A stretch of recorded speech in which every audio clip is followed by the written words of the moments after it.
Ladies and gentlemen, welcome to the magic show. How to summon and tame this otherworldly handsome demon. Sylus Silverwing Fiend is a mix of AoE and nuke DPS, a dual scaler who mainly draws his power from defense, manipulates crowd and enemy's weakness timer to deal absolutely disrespectful damage. He loves to complain that he never has enough blood, and on top of that he will teach you how to properly stimulate blood seeds. Yes, I'm serious, that's not a joke. Even an inexperienced mage can handle this devil with no problem. Anyway, I'm Luin Jean and you can call me Ari, and this is how to tame his scepter. When playing alongside Sylus Silverwing Fiend, always use the signature wand. This weapon allows for much smoother rotation and provides important additional buffs. Your main goal at the start of the fight is to form a pact with Sylus as quickly as possible and begin tending to the roses. In the first phase, we focus on filling the yellow bar located beneath our HP. This bar is divided into 5 segments, which a total value of 100 points. By performing specific attacks, we gradually fill this bar to unlock the additional skill. Every attack that deals damage contributes a certain number of points. You do not need to memorize these values. Simply follow my rotation. The first phase of rotation is identical for all CR Solar Pair cards. Also pay close attention to the rose mark that Sylus Silverwing Fiend applies before entering combat. This mark refreshes every 10 seconds after being removed, and its cooldown can be speed up by using basic attacks. To remove the mark, use a charge attack, meaning you must hold your basic attack. This is how you generate energy. The signature wand is extremely fast. You can either perform a chain of 4 basic attacks or use the slightly more advanced version of 3 basic attacks followed by a charge attack. Now let's begin the first rotation. Run onto the arena and immediately use your active skill together with your support skill. Next, perform a charge attack followed by your resonal skill. Then perform a sequence of 3 basic attacks, dodge, and a charge attack. You have now removed the rose mark. After that, once again use active skill and support skill. Repeat the same sequences, 3 basic attacks, dodge, and charge attack. Now repeat the sequences one more time. At this point, your resonal skill will be ready. Use it. Immediately after the animation ends, quickly activate active skill and support skill before triggering Blood Pact. If you are using the 4 basic attacks chain, always remember to finish it with a charge attack on the rose mark. And do not forget to constantly use your active skill and support skill whether they are available. Great, you have now completely filled the yellow bar and Blood Pact is unlocked. After activating the additional skill, you enter the Crimson Bond state. You will see the edges of your skin darkened by black flames. From this moment on, the second rotation begins, and this is where R0 and R1+ behave differently.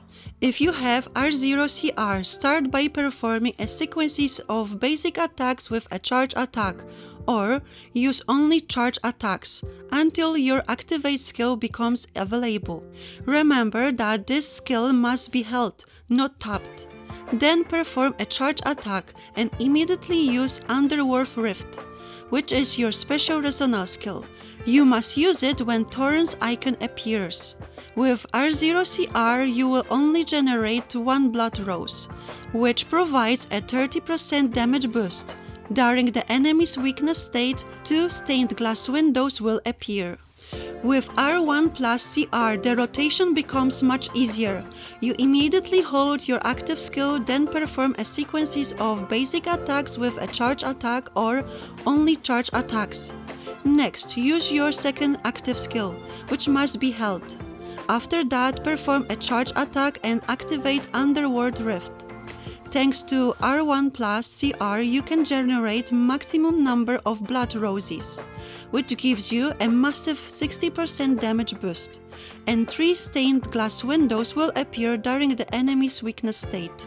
As for the best timing for Ardent Oath, I strongly recommend use it during the Crimson Bond state, immediately after activating your active skill. However, you must stay extremely focused on Underworld Rift at this point.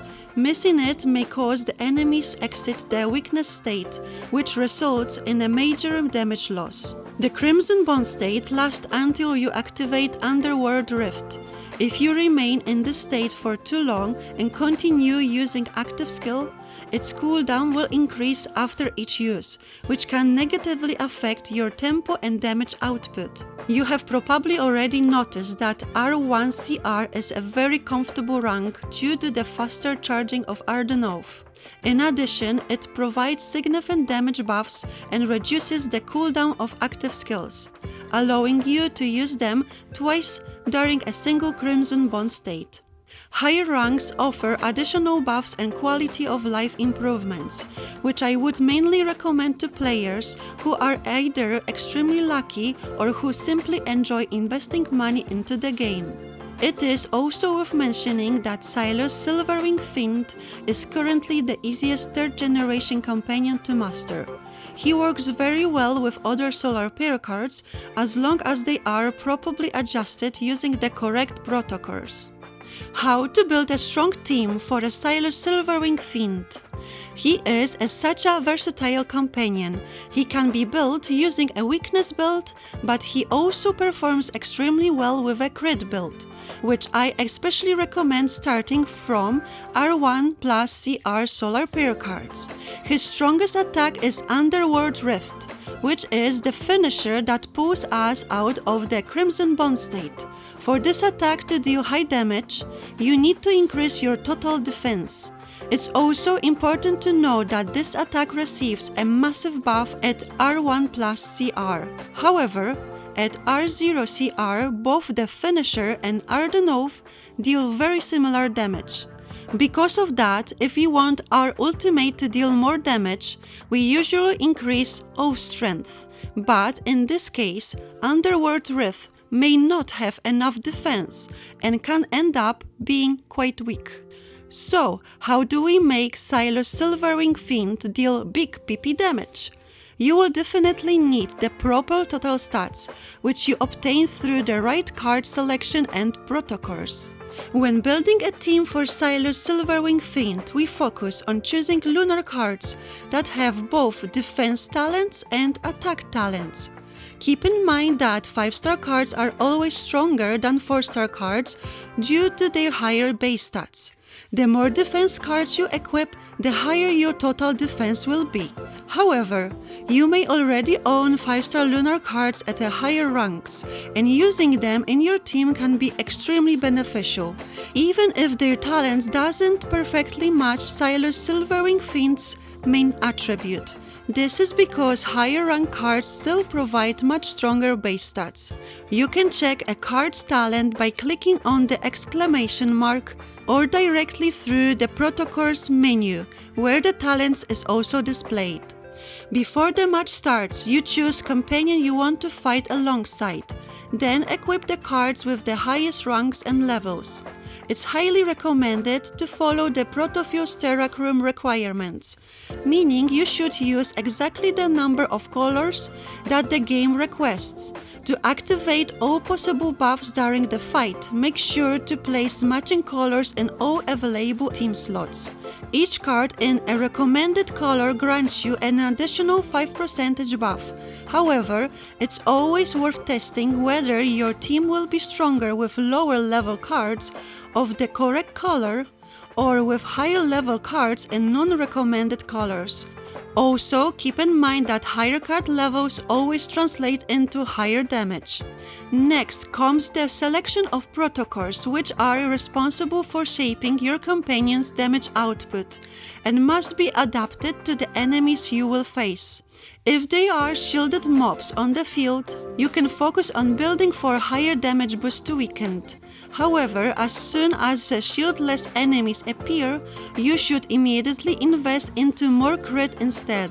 Look for Protocores with following substats: defense bonus, crit rate, crit damage, off strength, flat defense, and if you need more attack for your total stats, attack bonus and flat attack.